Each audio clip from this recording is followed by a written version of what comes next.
Good morning, good afternoon, good evening mga kaibigan, Pilipino, OFW, saan man sulok ng mundo tayo naroroon, ipagpalain tayo ng Diyos at bigyan tayo bawat isa ng mahabang buhay at katatagan ng loob sa pakikipaglaban para sa hustisya kay Francis Leo Antonio Marcos. Deo ang hari, si Deo ang hari, si Deo ang hari ng fake news. Walanjo ka, tarantula ka, respetado ka daw na na broadcaster Yun yung bali-balita dun sa ibang Pero pala, hari ka pala ng fake news. Anak ng teting ka talaga Di ka na nahiya sa sa profesyon na meron ka. Hari ka ng fake news, nakakahiya ka, Deo Makalma. Diyos ko por santo. Tumanda ka ng ganyan. Ikaw pinakahari ngayon. Buta, wala nang mahahari pa sa'yo sa pagbabalita ng fake news. Buta, nagdiwang pa yung mga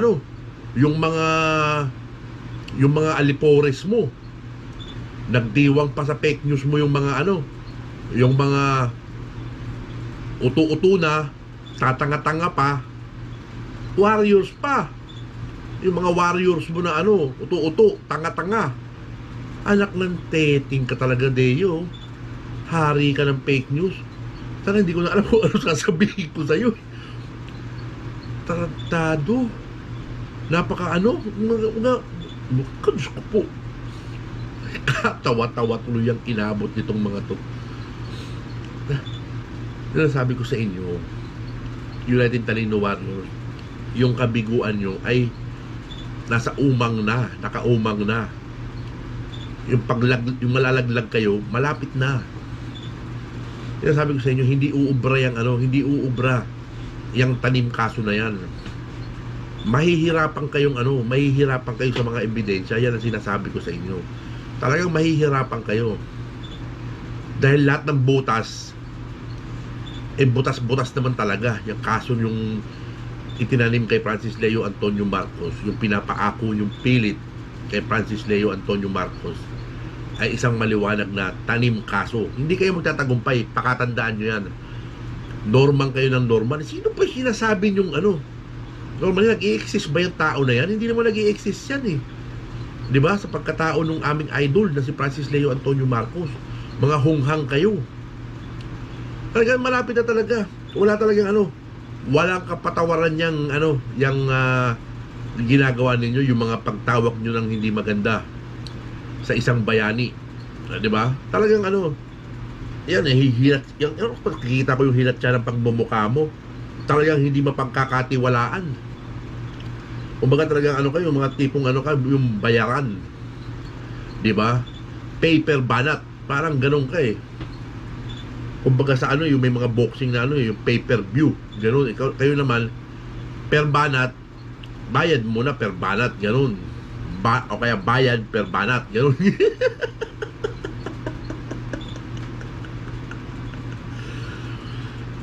Nantinig kayo, kaka-report lang ni Sir Makmak nung isang araw na meron ng judge na hahawak lang si Leon Javier lang sa community niya nung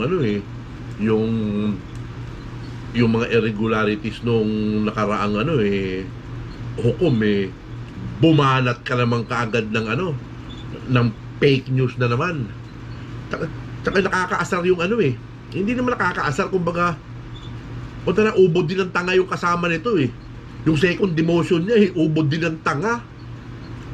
Punta, kaya siguro sa na lang to sa YouTube na lang to, tsaka sa sa Facebook na lang yata to nakakapag wala na yata to sa radyo parang ganoon yung nakikita ko kasi wala na ako nakikita na na nasa radyo pa ito, parang tinanggal na yata to kung di ako nagkakamali terminate na yata to dahil ubod ng fake news, di ba? Inday Marie,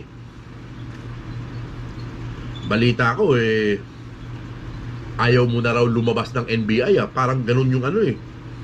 Dahil natatakot ka na ano, any moment dadamputin ka na lang bigla ng mga kapulisan eh, na namukhaan ka na eh, na ano ka, may tumatrabaho na para sa yung mga pulis, may humahunting na sa yung mga pulis na ano. Yun ang balita ko eh. Talagang tinututukan ka na, may grupo na ng pulis na ano, may mga bounty hunter na tumatrabaho pala sa'yo. Kaya siguro to nagtatago na lang doon sa loob ng ano, ayaw na lumabas doon sa loob. Nagtatago na doon sa ano, sa palda ni Victor. Ay, nako. Ay, so si Murata naman, hinahunting daw doon sa mga hospital, tinatawagan na ng mga pulis na ano eh. May mga inutusan na yatang mga pulis na para tugisin na rin to kung nasan mang ospital to si Mejorada. Malapit na yung nyo, tapos nyo isa-isa na, tingnan nyo. Ito si Deo Macalma, may balita-balita na tinanggal daw ito sa sa trabaho. Kaya nag-aano na lang sa YouTube o kaya sa Facebook, naghahanap ng mga viewers. Sino magiging viewer mo? Fake news yung mga pinalalaganap mo. 'Di ba? Diyos ko po talaga, hindi ko maintindihan talaga kung anong may mga demonyo din pala dito sa media, mga kaibigan, yung mga pagsinapian ng sinasapian ng mga demonyo eh. Kasi alam niyo naman pag demonyo, mga kaibigan ang pananalita ng demonyo kapani-paniwala. Kahit kasinungalingan, kapani-paniwala ang dating, mga kaibigan. Ganun ang style ng mga demonyo, mga kaibigan. Pero yung mga simpleng tao lang na nagsasalita ng katotohanan hindi basta-basta naririnig. Kasi nga ang daming demonyo talaga na nagkalat dito sa ibabaw ng lupa talaga, mga kaibigan. Dito na mahay pa naman sa mga taong ito. O di ba, lalo na sa mga UTW, di ba? Po talaga yung mga kademonyuhan talaga nila, di ba? Grabe talaga. Yung paninindigan nila sa isang kasinungalingan talagang yung katotohanan, tatakpan nila talaga ng kasinungalingan. Di ba? Hindi nagkaalit na naman ang sekretary natin, di ba? Talagang si Kiama, saludo. Trilyon beses sa tapang mo. Talagang ang laban ni Francis Leo Marcos ay laban din natin lahat. Andito kami sa likod mo, Sekyama. Binantayan ka namin ako kagabi, kaninang madaling araw, kahapon na madaling araw. Nagmumotor si Sekyama Siyempre, ang dami namin doon sa baba na nagbabantay hanggang sa makauwi ka. So, yun lang. Bilib ako talaga sa tapang. Ang tapang talaga to ng mga lahing Nueva Ecija. Parang yung asawa ko, tapang din nun. Maliit lang yung asawa ko, pero matapang. Talagang matindi rin yung lahi. Kalahi din ni Sekyama, pareho silang De La Cruz. May lahing De La Cruz. Natatapang. Paano ba yung sabihin? Natatawa kasi ako sa pagmumukha nito ni deodorant may pagkakahawig sila ni 3 inches medyo hawig sila ni 3 inches ako talaga, malas nyo talaga. Excuse me.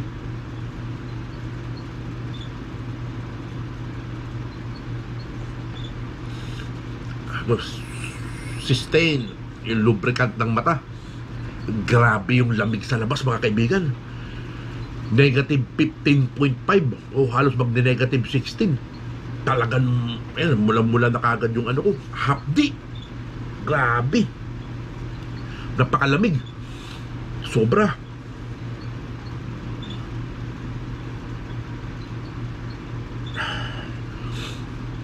Kaya yung mga susunod na mga kaganapan, mga kaibigan, antay-antay lang tayo.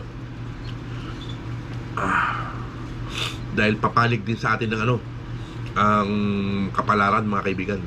Sa dami natin nagdadasal, mga kaibigan. Nagkamali sila ng tinaniman ng kaso.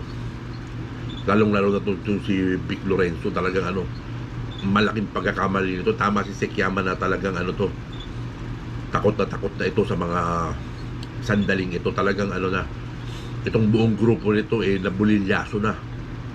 So marami na nakakaalam na ano, maski doon sa loob ng departamento ng ano, sa kabuuan ng NBI, marami na rin pupuna at sisilip dito. Siyempre kung meron silang may mga transaction silang ginawa, pag inakyat nila ron, siyempre meron ng mga observer ngayon dyan, mga kaibigan. Titingnan na ngayon, babantayan na ngayon ng kilos nitong mga to. Ganun yan, mga kaibigan. Kaya ano, ang laking ano nito, talagang ang hirap talagang anuhin. Pero talagang ano, may kalalagyan na itong mga to, mga kaibigan. Easy lang tayo. Kasi nga, hindi masyado nag-aano si Alfa Romeo. Kumikilos na, ibig sabihin kumikilos na yung ano, hindi na nagsasalita ng masyadong ano, pero kumikilos na. Umuusad na yung mga dapat umusad. Kumbaga surprise attack ang mangyayari nito, mga kaibigan. Diretso posas na lang ito. Poposasan na lang ito bigla. Talagang ano, tatrabahuhin na to. Itong mga eskalawag na to. Hindi talaga dapat nagtatagal ito sa ano, sa posisyon sa gobyerno. Kaya maraming salamat dun sa FLM family na talagang merong malasakit sa ano, sa kapwa, may malasakit sa ano, sa ating bayan. Kaya maraming salamat sa inyo. Wala akong makita ka na ibang ano ang inaano ngayon yung ano, yung kanya, di ba, nagkwento si Sekyaman ng ano, yung mga kasinungalingan nito nila Epal, tsaka nito ni Uling, di ba? Doon makikita, mga kaibigan, doon sa mga conversation na ano sa telepono ng Apo na kayo natin ando doon, nakaano lahat yung ano yung lahat ng mga ebidensya, lahat ng mga pag-uusap na ano. So, ibig sabihin, magkakakilala pala itong mga to si Uling, may komunikasyon pala to dun sa ano, sa magkapatid. Parang ganun yung nakikita ko lang yung nasa psycho ko lang na ano, na baka merong outside Apulakay natin baka may usapan tong mga to, mga kaibigan, na ano, merong planong hindi pala maganda to. Para sa akin lang yung ano ko lang, instinct lang na ano, baka may plano talaga na hindi maganda. Tapos itong si Uling, may kumpare dun sa ano. Tapos hindi ko lang alam kung yung isa pang senador na ano, kung may kinalaman din ito. So nagkakatugma-tugma ng mga kaibigan lumilinaw na lang paunti-unti, di ba? Then alam naman natin na yung human trafficking na hinaharap ng ating idolong si Francis Leo Antonio Marcos ay hindi niya kaso, o wala siyang kinalaman dito, o hindi niya to nagawa sa buong buhay niya. Pero dahil nga sa mga tiwaling ano, alagad ng batas sa atin, yung mga kapangalan, yan ang inaano nila. Kumbaga yan ang hinahanap nila, yung ano, sino ba kapangalan nito. So walang mga middle initial yan, walang mga ano yan kumbaga open case yung parang ano, walang pagkakakilala ng tao. Kahit sinong may kapangalan na ganito na pwede nilang pitsaan, pwede nilang ano, tapos kakausapin na lang nila yung ano, yung mga testigo nito. So isang racket pala yan, mga kaibigan, sa ano, isang pinagkakakwartahan pala yan ng ano, ng mga tiwaling ano, tao sa gobyerno. Di ba napakasakit nung ganun, di ba, mga kaibigan? Buhay pa tong mga to, pero sinusunog na yung mga kaluluwa sa impyerno. Talagang ano, makikita mo sa hilap siya ng mukha, talagang mga evil, mga evil doers to, mga living evils. Ang hirap i-explica kasi na ganun Eto, magdasal tayo maigi, mga kaibigan. Talagang patibayin pa natin yung pananampalataya natin sa Diyos, para hindi tayo mabiktima nitong ano, nitong mga mind conditioning, nitong mga hinayukyuk na demonyong mga to. Magsama-sama silang mga demonyo sila. Buti na lang ano tayo, yung meron tayong mga paniniwala sa Diyos. Tayo may mga wisdom tayo Yung mga taong may wisdom, inakararamdam ng tama. Nakakakita tayo ng wasto, mga kaibigan. Excuse me. Tapos lagi tayong pumapanig sa may katuwiran, di ba? Hindi tayo makikipaglaban ng ganito, hindi tayo mananatili ng pagsuporta sa isang Francis Leo Antonio Marcos kung hindi natin nakita yung kabutihan, yung hangarin ng isang Francis Leo Antonio Marcos, di ba? Hindi tayo magkakaganito, mga kaibigan. Kasi nga nagkaganito tayo kasi nakita natin yung kawalangyaan na ginawa sa kanya nitong mga taong ito. So, laban ito ng mabubuti at masasamang tao, yung mga pinamamahayan ng demonyo, di ba? Nagdiwang pa yung kasi kahapon talagang ang daming nag-alala. Mga alauna, alas 2 yun, mga alas 3 ng hapon yun yun, pumutok yung na yun eh. Kasi nung pag-uwi ko dito, siguro mga alauna ng madaling araw sa dito, mga alas 12 ng tanghali o alauna sa atin ng madaling araw. Kasi daylight saving na kami. Dapat ang oras dito alas 4, pero alas 3 pa lang.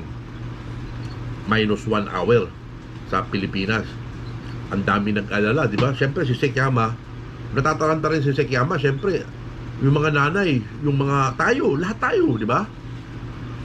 Pero nag-vlog din ako kahapon nun, pero hindi pwedeng hindi mo na manggaling kay Sekiyama o kaya manggaling sa isa sa ating yung mga respected vloggers natin talaga na kaya nila Sir Makmak, nila Sir Jojo, yung mga Blaster Zero, o yung yung mga vloggers natin na may say to yung may mga say na pwedeng mag-accept ng ng mag-welcome ng isang FLM family. Yung kaya nila Sir Nasukir, kasi may mga napatunayan tong mga kaibigan. 'Di ba? So, dumidepende tayo sa kanila. Pag nanggaling sa kanila yung salita, ibig sabihin ito, matibay na na. Kasi tayo dumidepende lang sa naririnig natin sa YouTube. Tsaka sa ako, meron din ako natatawagan sa Pilipinas na pero hindi ako basta-basta tumatawag lang. Kasi syempre, may posisyon din yung tinatawagan ko. Syempre, abogado to. Syempre, minsan mga sabi, naman ganyan, gano'n eh. Siyempre, sabihin ko lang, magkadugo tayo, siyempre. Sino bang ko, tatanungin ko. Medyo kakalma na ng konti. Sige, basta pag na lang. Sige.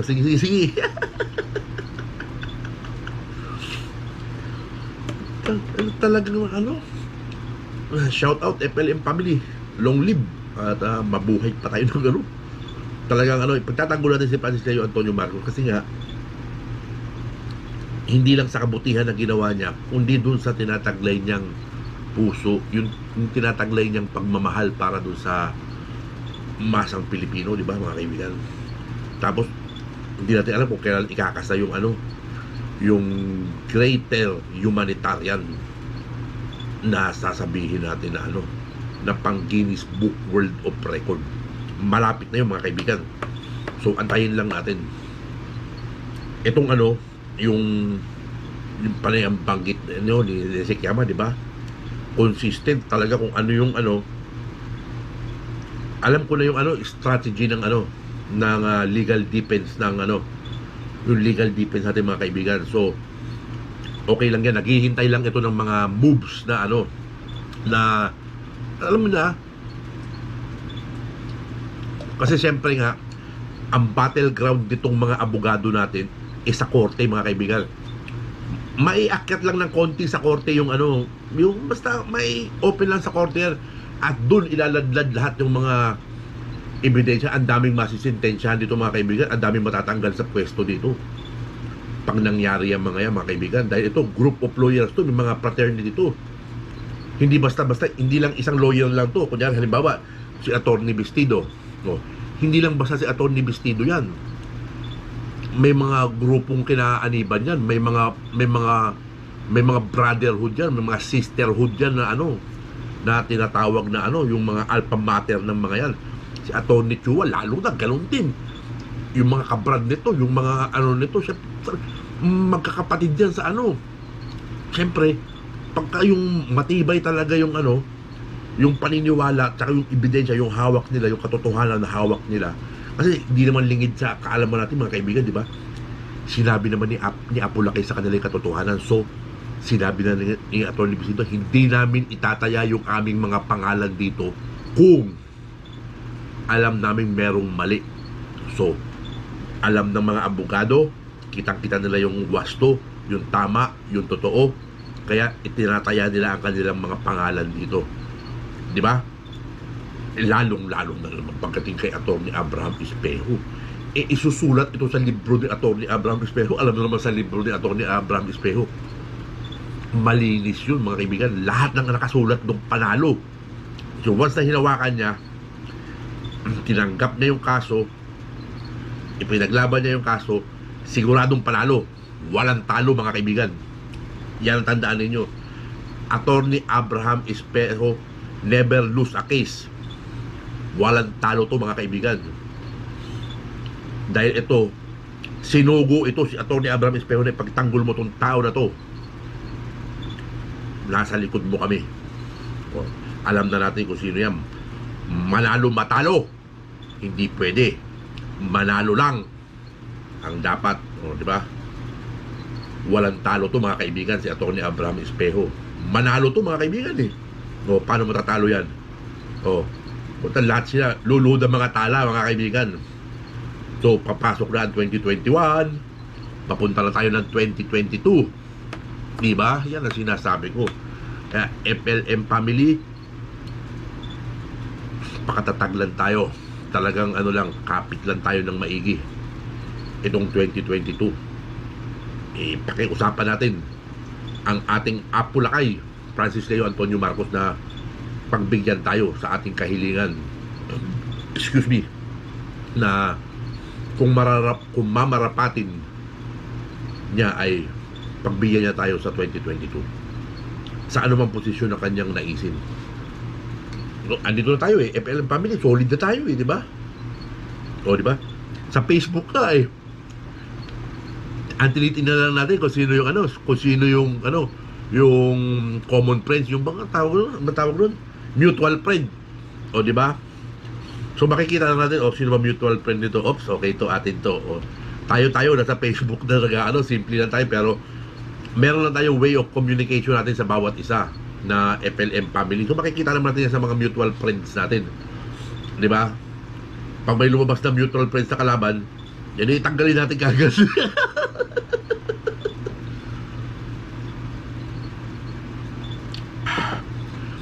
Kaya nga pala, shout out dun sa aking member, kay Merimel de la Cruz. Asawa ko yung mga kaibigan. Nagpa-member siya. Inano ko pa eh, minasamasahe ko pa eh. Darling, sige na, pa-member ka naman kay 99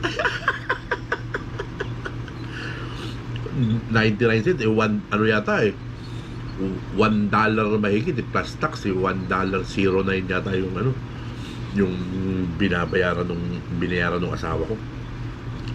Tapos yung kinita ko doon sa YouTube eh, parang kumbaga sa pera natin eh, parang 15 pesos yung kinita ko sa kanya. So ganoon lang, mga kaibigan. Kasi yung channel natin eh, maliit lang ito, talagang lang doon, bahay kubo, kahit munti, di ba? May senti mo din dito, may cents na kita. Pero walang walang mga kaibigan. At natutuwa lang ako kasi in-enable ko rin siyempre yung join button eh, para pag nakita nila takero nung mga kalaban natin, yung mga basher, ito monetize to, paano nangyari yun? Panggulpi di gulat yun, mga kaibigan eh. Siyempre hindi nila yung channel, sino ba itong Miguel Benedicto na to? Apo FLM, ito ka na monetize ah. Paano siya? Siyempre yung ibang isip nila, ito na monetize to, laki nakikita to sa YouTube, kala nila galong-galong lang yan. Pero yung reality senti-senti mo lang, kasi video-video lang tayo na wala tayo yung mga katulad nung sa mga big time natin, yung mga vloggers talaga na masasabi natin. Pero okay lang yan, mga kaibigan. Ang main purpose naman ng channel na to ay pagpapakita ng taus-pusong pagsuporta at taus-pusong pakikipaglaban para sa hustisya kay Francis Leo Antonio Marcos. Kasi napakalinaw mga kaibigan, lahat tayo, kitang-kita natin, lahat tayo naisip natin, nabasa natin, naramdaman natin na kailangan ni Francis Leo Antonio Marcos ng boses. So tayo yung kanyang boses, tayo yung nagmamahal sa kanya, tayo yung sumusuporta sa kanya. So wala tong iwanan, hanggang dulo to.